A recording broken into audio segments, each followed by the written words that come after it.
So, hello to all my friends. I hope that wherever you are, you must be fine and doing great. जैसा कि आपको पता है कि differential equation की सीरीज चलती हुई आ रही है। आज से हम स्टार्ट करेंगे एग्जैक्ट डिफरेंशियल इक्वेशन क्या होती है और उसकी क्या थ्योरम, मतलब गाइज ये जो थ्योरम है ये हमेशा एग्जाम्स में पूछता है। तो आई होप इसे मैं ट्रिकी वे में, मतलब बहुत आसान के तरीके से सॉल्व करने की कोशिश करेंगे ताकि आप जस्ट एक बार वीडियो देखने से आपका काम सॉल्व हो जाए ना। गाइस चलो स्टार्ट करते हैं। एग्जैक्ट डिफरेंशियल इक्वेशन में गाइस हम देखेंगे कि नेसेसरी एंड सफिशिएंट कंडीशंस क्या-क्या होती है। First of all will see that what is necessary and sufficient equation.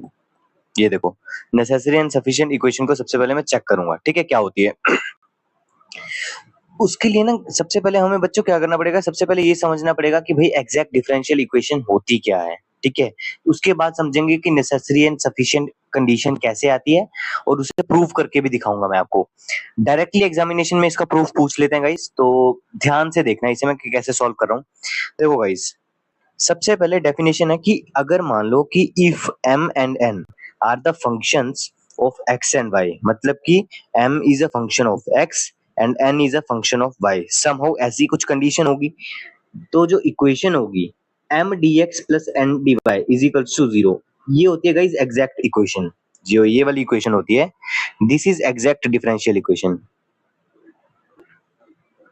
ये हमारे पास एग्जैक्ट डिफरेंशियल इक्वेशन रहती है, ठीक है। तो एग्जैक्ट कब होगी?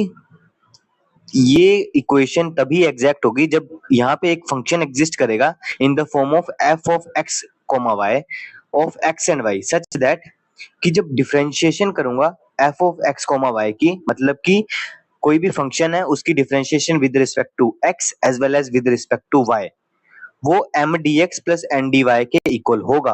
अभी समझ में नहीं आ रहा होगा गाइस, जब प्रूफ दिखाऊंगा तब डायरेक्टली समझ में आएगा आपको। अब डिफरेंशिएट करूंगा अगर मैं with respect to x as well as with respect to y, तो क्या होगा, rho f by rho x into d x. ये एक तरीके से टोटल डिफरेंशिएशन कर रहा हूं मैं ना, पार्शियल डिफरेंशिएशन जो होती है वो हम कर रहे हैं, और rho f by rho Y into d y की रिस्पेक्ट में एक बार कर रहा हूँ, is equal to m D x plus N D y, ठीक है। ये अभी आपको इक्वेशन मिल गई है, ठीक है गाइस। तो अब इसमें हम क्या करेंगे, necessary and sufficient equations conditions होती हैं। सबसे पहले थ्योरम में यही बोला गया है कि नेसेसरी की कंडीशन कौन सी होगी, M D x plus N D Y is equal to 0 होना चाहिए, या फिर rho M by rho Y is equal to rho N by rho X. ये कहां से आया भैया, आपने क्यों लिखा गाइस, अभी देखते हैं। मैंने आपको देखो गाइस क्या बताया, आई हैव एक्सप्लेन्ड यू कि भैया जी अगर d of F of x comma y जो होता है that will be is equals to differentiation with respect to x into d x plus partial differentiation with respect to y into d y. ये मैंने बताया, जो कि is equals to था m of d x plus n of d y. यहाँ से guys देखो, यहाँ पे हम कंपेयर करेंगे कोफिशिएंट्स को। यहाँ पे देखो dx का कोफिशिएंट क्या होगा, ये देखो dx का कोफिशिएंट यहाँ पे m है, और यहाँ पे देखो dx का coefficient row f by rho x है। तो यहाँ से मैं लिख सकता हूँ कि भैया m की वैल्यू जो होगी रो एफ बाय रो एक्स होगी, एंड n की वैल्यू ऐसे ही क्या होगी, n यहाँ पे क्या है, dy का कोफिशिएंट n है, और यहाँ पे dy का coefficient row f by rho y है। तो यहाँ से n की वैल्यू हो जाएगी रो एफ बाय रो वाई, ठीक है गाइस। उसके बाद हम क्या करेंगे, अब लेटर से ये कहां से आया मेरे पास, by by comparing the coefficient, coefficient को कंपेयर करके ये चीज आई है मेरे पास। अब क्या करूंगा गाइस, इक्वेशन निकालने के लिए व्हाट विल डू, हम सबसे पहले ये जो m है, m को और n को इसे क्या करेंगे, डिफरेंशिएट करेंगे, पार्शियली डिफरेंशिएट करेंगे with respect to y and x, मतलब कि इसे क्या करो तुम, डिफरेंशिएट करो, डिफरेंशिएट विद रिस्पेक्ट टू, इसको y से डिफरेंशिएट करो एंड इसको डिफरेंशिएट करो विद रिस्पेक्ट टू x। क्यों कर रहा हूं आपको अभी समझ में आएगा। देखो, अगर मैं इसको डिफरेंशिएट करूंगा with respect to x y, तो ये क्या होगा, rho by rho y of m is equals to rho by rho y of rho f by rho x, ठीक है, and rho n by rho x is equals to rho by rho x of rho f by rho y, ठीक है। अब ये क्या होगा guys, ये वाला हो जाएगा rho m by rho y is equals to, ये क्या होगा, rho 2f by rho y into rho x, and rho N by rho X is equals to rho two F by rho X dot rho Y. हमें guys ये पता है कि भैया अगर rho two F by rho x into rho Y रहता है, इसकी value rho two F by rho Y into rho x के इक्वल होती है। तो यहाँ से ये वाली चीज और ये वाली चीज राइट हैंड साइड जो होगी, राइट हैंड साइड यहाँ से सिमिलर हो जाएगी। अगर राइट हैंड साइड सिमिलर होगी तो लेफ्ट हैंड साइड जो होगी वो इक्वल हो जाएगी, मतलब कि rho M by rho Y is equals to rho N by rho X. एक तो मेरे पास फर्स्ट कंडीशन प्रूव हो गई है कि भैया रो एम बाय रो वाई जो होगा वो रो एन बाय रो एक्स के इक्वल होगा, जो कि हमने यहाँ पे लिया है ना गाइस। देखो, और ये क्या है गाइस, अगर नेसेसरी एंड सफिशिएंट कंडीशन दोनों बोलेगा तो दोनों निकालेंगे, पर अगर बोलेगा necessary condition, so this is ना, ये वाली जो चीज है ये this is necessary condition, this is necessary condition. अब सफिशिएंट कंडीशन निकालो। देखो भाई, सफिशिएंट कंडीशन थोड़ी सी कॉम्प्लिकेटेड लग सकती है आपको, पर आसान है। सफिशिएंट कंडीशन क्या होगी? सफिशिएंट कंडीशन में कुछ भी नहीं करेंगे, बट विल डू, हम एज्यूम करेंगे कि जो rho M by rho Y is equal to rho N by rho X, ये मेरे पास जो इक्वेशन आई है, ठीक है, एंड हम शो करेंगे कि m D x plus N D Y is equal to 0 होगा इस इक्वेशन से। कैसे करूंगा अभी बताता हूँ गाइस। मैंने आपको बताया ये फंक्शन हमने कॉमन लिया है कि भैया जी आपने बोला था कि differentiation with respect to x comma Y is equals to m D x plus N D y. ये मैंने पहले ही बताया। कहाँ से बताया भैया? ये देखो, ये आपने लिख दिया था यहीं पे, ये डेफिनेशन में, ये देखो लिखा था, उसका यूज मैं करूंगा। अब मैं क्या करूंगा गाइस, एक ना फंक्शन सपोज करेंगे यहाँ पे सॉल्व करने के लिए कि लेट कि एक जी फंक्शन है, उसमें भी variable x with respect to y है, is equals to integration of M D x. ये हमने सपोज किया। सपोज क्या करेंगे गाइस कि जो एक नया फंक्शन है which is G X Y, वो है equal integration of M D X के, ठीक है। इसे मान लेंगे it is the partial integral of M. So सबसे पहले हम प्रूव करेंगे, लेट वहां भी प्रूव करने की ये कोशिश करेंगे कि n minus rho g by rho Y कि ये फंक्शन है ऑफ y ओनली, ठीक है। n minus rho g by rho Y, मतलब इसको हम ये प्रूव करने की कोशिश करेंगे कि it is only dependent on y, not dependent on x, ठीक है। और इसे भी मैंने सपोज किया है गाइस, ध्यान से देखना, मैं जो कंडीशन सपोज करके चल रहा हूँ, ठीक। इसके बाद क्या करो, इसे डिफरेंशिएट करो, differentiate with respect to x। तो ये क्या हो जाएगा मेरे पास, rho by rho x n minus rho g by rho y. और इसे फिर ओपन करूंगा तो क्या होगा गाइस, एन को इसको अंदर इंटू कर दो ब्रैकेट के, तो rho N by rho x minus rho two ji by rho x into rho Y. ये आ चुका है मेरे पास, ठीक है। और मैंने आपको ऊपर बताया था कि rho two ji by rho x into rho Y जो होता है that will be is equal to rho two ji by rho Y into rho X. ये मैंने आपको ऊपर बताया था।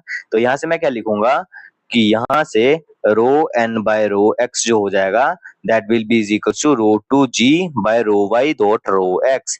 यहाँ से what I can do rho N by rho x minus rho by rho y को बाहर ले ले and rho g by rho x को अंदर ले ले। लिख सकता हूँ इसमें? हाँ लिख सकता हूँ।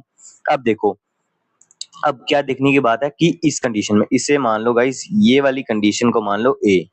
तो इन ए में मैं क्या करूंगा, देखो इन ए मेरे पास क्या है, g of x comma Y is equals to integration of m dot dx। इसे डिफरेंशिएट करूं, पार्शियल डिफरेंशिएट करो विद रिस्पेक्ट टू x, तो rho by rho x of g of x comma Y is equals to, ये क्या होगा, rho by rho X of integration of M of DX. और मैंने आपको क्या, एक चीज मैंने बहुत वीडियोस में आपको पहले बताया हुआ है कि अगर कोई चीज ऐसे रहे ना डिफरेंशिएशन के अंदर इंटीग्रेशन, तो वहां पे बस फंक्शन बचता है, टर्म, ये वाली टर्म लेफ्ट रहती है जो उसका रिजल्ट होता है। तो यहाँ से मैं क्या लिख सकता हूँ कि रो जी बाय रो एक्स, ठीक है, is equals to x comma y को छोड़ दो, ऐसे लिख दो, लिख सकते हैं, या फिर लिखना है तब भी लिख सकते हो एक्स कोमा वाई भी, इज इक्वल्स टू डिफरेंशिएशन के अंदर इंटीग्रेशन है तो क्या बचेगा मेरे पास, अलग अकेला m बचेगा यहाँ पे, ठीक है। आई होप आपको ये चीज समझ में आ रही होगी। तो ये वैल्यू जो है, ये वैल्यू जो मेरे पास आई है, इसे पुट कर दो बी में, ठीक है। तो put this value in b, तो मेरे पास इक्वेशन क्या हो जाएगी कि जो rho N by rho x है that will be minus of rho by rho Y into rho g by rho x है, और रो जी बाय रो एक्स की जगह क्या लिख सकता हूं मैं, एम लिख सकता हूं यहाँ से, हाँ लिख सकते हो। तो यहाँ पे क्या हो जाएगा एम, मतलब कि rho N by rho x minus rho M by rho y, ठीक है। और मुझे क्या पता है, मुझे और इसको मैं लिख सकता हूँ इज इक्वल्स टू, इक्वेशन 2 में मैंने देखा था फ्रॉम इक्वेशन, ये देखो इसे इक्वेशन, इसे ना, ये देखो इसको मान लो ये है मेरे पास फर्स्ट, फ्रॉम फर्स्ट हमने क्या देखा है, फ्रॉम फर्स्ट कि जो rho M by rho y है that will be is equal to rho N by rho x, तो यहाँ पे पुट कर दो तो ये क्या हो जाएगा rho M by rho y minus of rho M by rho Y is equals to 0, ठीक है। तो मतलब यहाँ से मैं क्या बोल सकता हूँ कि जो फंक्शन होगा f of x comma y वो होगा g of x comma y plus integration of N minus rho g by rho Y into d y. ये कहां से आ रहा है आपको पता चल रहा है, और ये भी कहां से आ रहा है क्योंकि हमने सपोज किया था कहां पे, देखो ये मैंने किया था suppose, we had suppose here, ये वाला फंक्शन लिया है और ये वाला फंक्शन लिया है, ठीक है। वो कि हमने सपोज किया गाइस, ये ऐसा नहीं है कहीं से आ रहा है, इट इज सपोज, ठीक है। और अब हम क्या करूंगा, will apply the total differentiation, अब हम टोटल डिफरेंशिएशन को अप्लाई करेंगे। तो ऑन टोटल डिफरेंशिएशन,